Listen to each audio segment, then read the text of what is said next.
करीब 3 माह से लगातार जारी ड्राई स्पेल के चलते जिला कांगड़ा और चंबा की 25 से 30% पेयजल योजना प्रभावित हो चुकी हैं।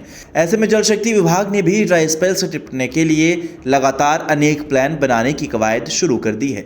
इस संबंध में विभाग को ईएनसी कार्यालय के दिशा निर्देश प्राप्त हुए हैं, जिसके तहत विभाग द्वारा पेयजल योजनाओं का हर शनिवार को रिव्यू किया जाएगा।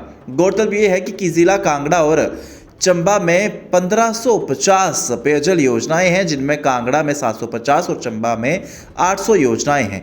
ड्राई स्पेल के कारण 25 से 30% योजनाएं प्रभावित हो चुकी हैं। दिसंबर व जनवरी में सर्दियों की बारिश नहीं हुई, ऐसी योजनाएं ज़्यादा प्रभावित हुई हैं जो झरनों व छोटे नालों पर आधारित है। इन योजनाओं के आधार पर कंटीजेंसी प्लान तैयार किया जा रहा है। इस संदर्भ में ईएनसी कार्यालय से भी निर्देश आए तथा एक्सीन डिज़ाइन जोनल कार्यालय को नोडल ऑफिसर नियुक्त किया गया है। अगर मैं बात करूं तो जैसे मेरे पास दो ज़िले हैं, कांगड़ा और चंबा। दोनों ज़िलों में लगभग 1550 के करीब पेयजल योजनाएं जो हैं इसमें 750 के करीब कांगड़ा ज़िले में है और 800 के करीब हमारी चंबा ज़िला में है।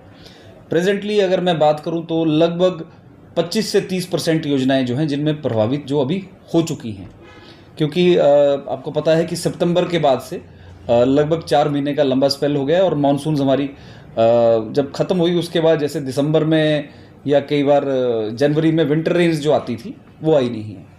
तो सबसे ज़्यादा जो प्रभावित हमारी योजनाएं हुई हैं जो खास करके स्प्रिंग सोर्सेज पे हैं या छोटे नालों पे हैं, छोटी रिवर्स पे हैं, तो स्कीम वाइज जो है एक कंटीजेंसी प्लान तैयार किया जा रहा है। हमारे ईएनसी ऑफिस से भी एक निर्देश आए हैं। हमारे एक्सीन डिज़ाइन जो मेरे जोनल ऑफिस के होंगे उनको हमने नोडल ऑफिसर अपॉइंट किया है और हर शनिवार को हफ्ते के एक दिन पूरे कांगड़ा चंबा का हम रिव्यू करेंगे और जहाँ जहाँ ये स्थिति आ रही है वहाँ हम कैसे उसको टैकल कर सकते हैं। इसके 2-3 तरीके हैं। एक तो जैसे हमारा अंडरग्राउंड वाटर जहाँ है, ट्यूबवेल्स हैं, वहाँ ये ज़्यादा फ़र्क नहीं पड़ता। तो जहाँ योजनाएं जिनमें ज़्यादा प्रभावित हो रही हैं, अगर वहाँ फिजिबिलिटी है कि हमारे या तो एग्जिस्टिंग बोरवेल्स हैं या हमें हो सकता है नए लगाने पड़े, तो उनसे इनको लिंक कर दिया जाए।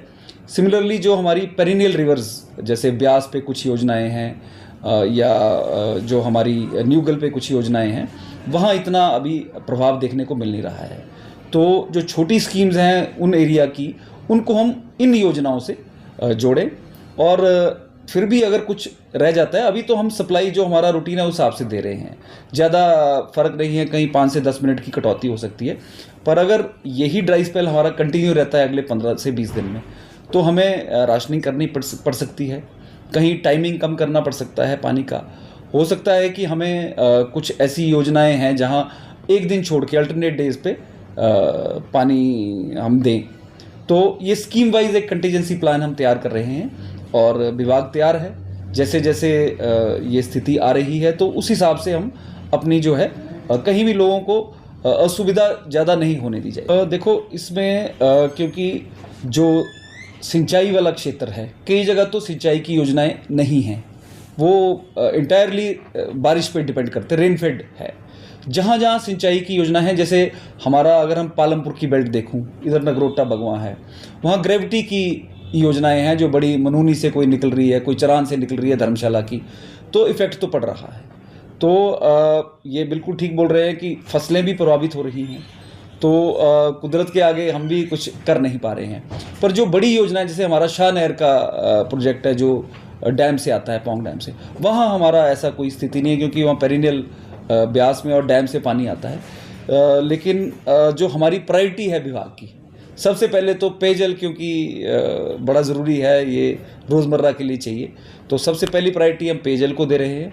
और सिंचाई में भी ये है कि जहाँ जहाँ पानी उपलब्ध है बाराबंदी करके, कि अगर एक एरिया को ना दे पाए तो आज एक को दे दिया अल्टरनेट डे पे, वो स्कीम वाइज एक कंटीजेंसी प्लान जो है वो सिंचाई के लिए भी हम साथ साथ बनाएंगे।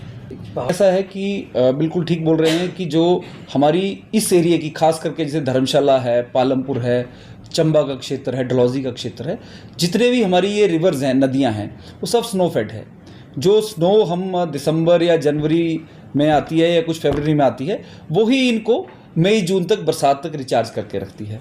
तो अभी तक एक ही शायद स्पेल हुआ है स्नोफॉल का, और अगर स्नो जैसे जैसे लेट अगर होता जाता है तो पिघल भी जल्दी जाती है।